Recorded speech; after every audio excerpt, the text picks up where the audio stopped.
Hello, hello, hello, Crossroads witches and other interesting magical beings. So happy that you're joining me today for this topic. Seems to be a little bit of misconception, misinformation, misunderstanding, just a straight up miss on what is a dark witch. And I figured I was sort of qualified. I identify as a happy dark witch, and which many of you know, I use that hashtag. And so I'm going to talk a little bit about what does it mean to be a dark witch. All right, let's first start with the fact that it doesn't mean that we're, out at midnight cursing on folks and all we are is about baneful magic and foul and filth. And actually, that's the exact opposite of what we're about. When we embrace the dark side, we are not giving up the side of light. We're very much in that as well. What we are doing is embracing both the dark and the light, all right? This is about balance, understanding that, that there's a light half of the year, there's a dark half of the year. There's daytime, there's nighttime. There's duality in almost everything Mother Nature shows us, okay?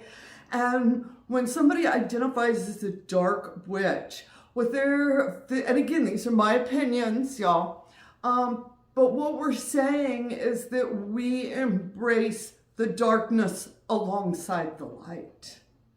I think personally, to stand in the darkness is to be willing to take accountability for yourself, okay?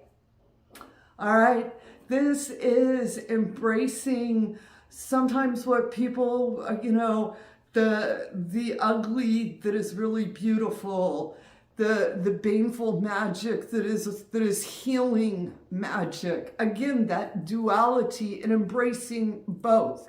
We embrace both life and death. And death is just a transition. It's another state and then you move on.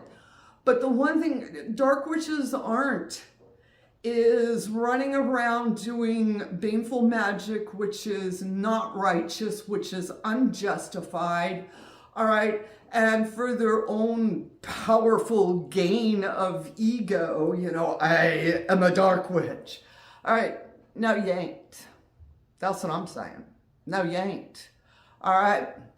When someone identifies as a dark witch, they are standing in their own shadows, taking accountability for themselves, and at the same time, still dancing in the light. Does that make sense? Because I know sometimes people ask me some questions about, oh, you're a dark witch, you curse people. And it's like, no. I do defensive magic. I do protection magic. And I also do the don't screw with me magic. Meaning that if you mess with me, I have the right to come back on you. And within most folk practitioners, our belief of three, our rule of three is if you come at me, I'm going to come at you 3 times harder so you don't ever mess with me again. All right? There's no play here. And people will mistake that as, oh my God, they're cursing, they're cruel, they're mean, they're all these other things. And you're like, no, I am balanced, I am righteous, I have a strong ethical and moral code that I adhere to.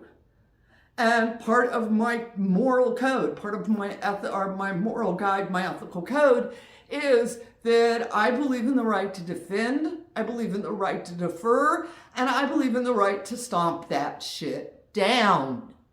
All right? And a lot of people are like, oh, that makes them dark. No. What makes us dark is our willingness to embrace those shadows and know that they have a place in the world. To know that as life is occurring, so too is death. And to hold both of those in balance, All right, witches. And I know that sometimes I get a little confused and up in my headspace with my words, where when I'm in the shower, I've got the complete explanation. And then when I turn the camera on, I'm like, what did I say in the shower again? It was so good, you know, with explaining the complexity, the nuances, and at the same time, the simplicity of it. But ultimately, to stand in the darkness is embracing the light. It is not giving it up. It is keeping it in balance. Like I said earlier, you know, that dark half of the year, light half of the year. During the dark half of the year, we do certain things. During the light half of the year, we do. Light half of the year is December through June. June through December is the dark half of the year, the energy shift. All right? And embracing both and not denying either side.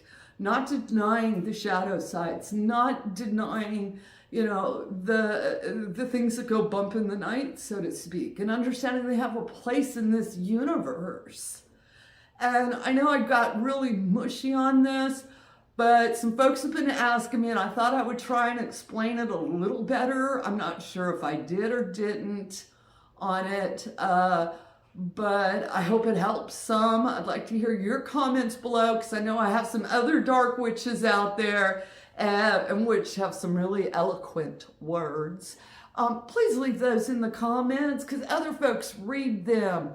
And what is your definition of a dark witch? How do you identify as one? Or are you curious about us? You know, things like that. Please leave it in the comments for me. All right. And of course, if you like this video, y'all, subscribe, notify, like.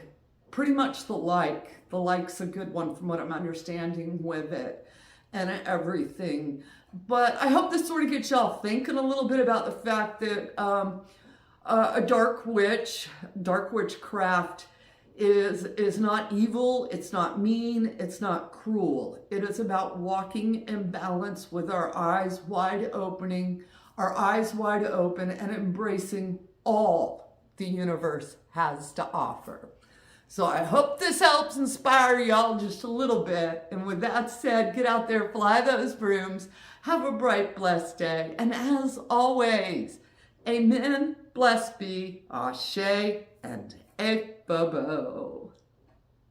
Hello, hello, hello, Crossroads witches and other interesting magical beings. As always, I'm so... All right, like take number 37.